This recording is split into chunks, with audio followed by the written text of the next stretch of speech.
கல்வியைப் போல சிறந்த செல்வம் எதுவும் இல்லை என்று விசிக தலைவரும் சிதம்பரம் நாடாளுமன்ற உறுப்பினருமான முனைவர் தொல் திருமாவளவன் தெரிவித்துள்ளார். செங்கல்பட்டு மாவட்டம் திருக்கழுக்குன்றம் ஒன்றியத்திற்கு உட்பட்ட வல்லிபுரத்தில் விடுதலை சிறுத்தைகள் கட்சியின் செய்யூர் தொகுதி சட்டமன்ற உறுப்பினர் பனையூர் மு. பாபு தொகுதி மேம்பாட்டு நிதியிலிருந்து 97,50,000 ரூபாய் மதிப்பீட்டில் புதியதாக கட்டப்பட்டுள்ள அரசு உயர்நிலைப் பள்ளியின் கட்டிடங்கள் திறப்பு விழா நடைபெற்றது. இவ்விழாவில் சிறப்பு அழைப்பாளர்களாக விடுதலை சிறுத்தைகள் கட்சியின் தலைவரும் சிதம்பரம் நாடாளுமன்ற உறுப்பினருமான முனைவர் தொல் திருமாவளவன், பள்ளிக்கல்வித்துறை அமைச்சர் அன்பில் மகேஷ் பொய்யாமொழி ஆகியோர் கலந்து கொண்டு புதிய வகுப்பறை கட்டிடங்களை திறந்து வைத்தனர்.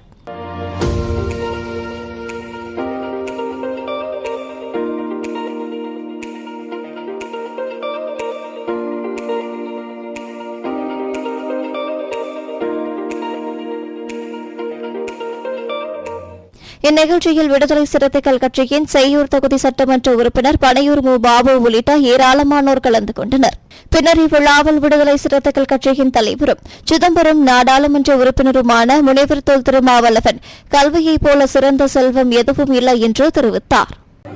மாண்புமிகு முதல்வர் அண்ணன் தளபதி ஸ்டாலின் அவர்கள் கல்விக்கு எவ்வளவு முக்கியத்துவம் தருகிறார் என்பதை நாடு அறியும். இந்தியாவிலேயே இன்றைக்கு கல்வி வளர்ச்சியில் தமிழ்நாடு சிறப்பிடம் பெற்றுள்ளது. அண்மையிலே ஒரு நிகழ்ச்சியில் பங்கேற்று முதல்வர் அவர்கள் பேசுகிற போது அன்பில் மகேஷ் பொய்யாமொழி அவர்களின் காலம் பள்ளி கல்வித்துறையின் பொற்காலம் என்று சொன்னார். அந்த அளவுக்கு அமைச்சரும் இந்த துறையை மேம்படுத்துவதில் முழு நேரமும் களமிறங்கி பணியாற்றி கொண்டிருப்பதை நாம் பார்க்கிறோம். இந்தியாவில் இன்றைக்கு வட இந்திய மாநிலங்களில் இருந்தும் ஏராளமானவர்கள் தமிழ்நாட்டுக்கு உயர்கல்வி படிக்க வருகிறார்கள். உயர்கல்வி சிறந்து விளங்குவதற்கு அடிப்படை காரணம் பள்ளி கல்வியும் இங்கே வலுவாக இருக்கிறது, சிறப்பாக இருக்கிறது என்பதுதான். இந்தியாவின் பிற மாநிலங்களுக்கு, பிற முதலமைச்சர்களுக்கு முன்னோடியாக விளங்கக்கூடிய வகையிலே காலை சிற்றுண்டி உணவு வழங்கி பள்ளி பிள்ளைகளை அரவணைக்கக்கூடிய அந்த தாய்மை உள்ளம் நம்முடைய மாண்புமிகு முதல்வர் அவர்களுக்கு இருக்கிறது. சத்துணவு எவ்வளவு முக்கியமானதோ அதைவிட பன்மடங்கு இன்றைக்கு வெகு மக்களிடத்திலே வரவேற்பு பெற்றிருக்கிற ஒரு திட்டம் காலை சிற்றுண்டி திட்டம். ஏராளமான பிள்ளைகள் அதனால் பயன்பெறுகிறார்கள், கல்வியில் நாட்டம் பெறுகிறார்கள். அப்படி எந்த பிள்ளையும் டிராப் அவுட்ஸ், பள்ளியில் பாதியிலேயே இடைநிற்றல் செய்யக்கூடாது, படிப்பை பாதியிலேயே நிறுத்தக்கூடாது. அவர்கள் தொடர்ந்து படிக்க வேண்டும்.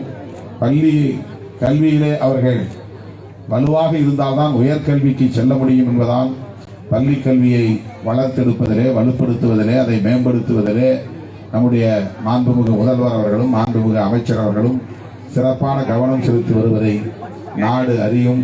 அந்த வகையிலே நாம் மாண்புமிகு முதல்வர் அவர்களையும் அமைச்சர் அவர்களையும் நெஞ்சார பாராட்டவும் வாழ்த்தவும் கடமைப்பட்டிருக்கிறோம். பிள்ளைகள் அனைவரும், ஒரு குடும்பத்தில் எத்தனை பிள்ளைகள் பிறந்தாலும் அனைவரும் கட்டாயம் கல்வி கற்க வேண்டும். அதுதான் மிக முக்கியமானது.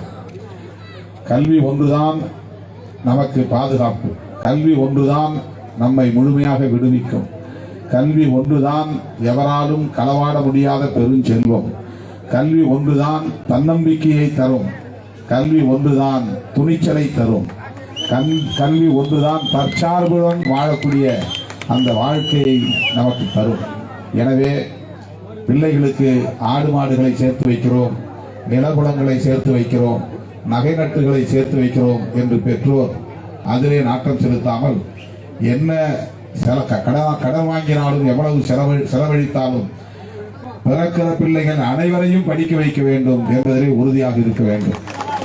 ஆகவே கல்வியை போல் சிறந்த செல்வம் எதுவும் இல்லை என்பதை கவனத்திலே கொண்டு நெஞ்சிலே இருத்தி அனைத்து பிள்ளைகளையும் படிக்க செய்ய வேண்டும் என்று பெற்றோர்களுக்கும் வேண்டுகோள் விடுத்து இந்த நிதியை நமக்கு குறிப்பாக இந்த வல்லிபுரம் ஊராட்சிக்கு வழங்கிய செய்யூர் சட்டமன்ற உறுப்பினர் அன்பு சகோதரர் பனையூர் பாபு அவர்களை மனமாற பாராட்டி நன்றி கூறி முடிக்கிறேன். நன்றி, வணக்கம்.